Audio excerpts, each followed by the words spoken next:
come with making money mentality, not taking money. A lot of businesses and salespeople, the reason that they struggle, because they feel that if they sell something, I'm taking money from someone else. That is a problem. For them, they have this guilt feeling. Do we have a salespeople in here? Pakitaas po ang kamay. Nasa sales ka. Insurance, real estate, and all. You know that, right? That guilt feeling. Uy, nakabenta ako, komisyon. Then you feel you have that in your heart. Na, oh my God, did I took advantage of someone? That is the thing. But the thing is here. The word is making money. Ano pong ibig sabihin?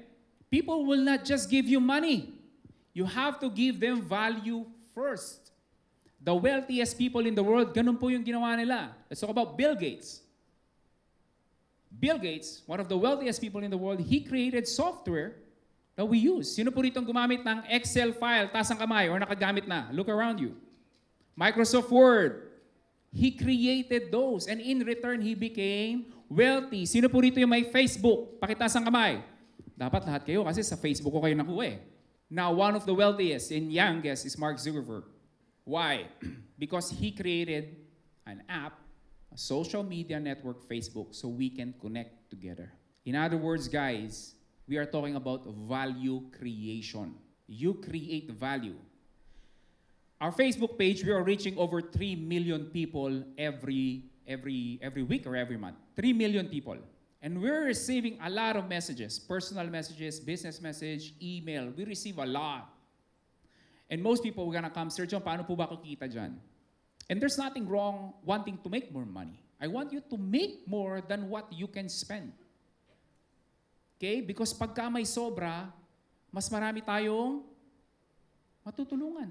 But then again, what is that value that I can give first to people? Yun yung first step. Hindi yung, ano yung quickest way? One of the things that I teach yung e-books. Di po ba? Do I have IBMC family here? Say, yeah, hey!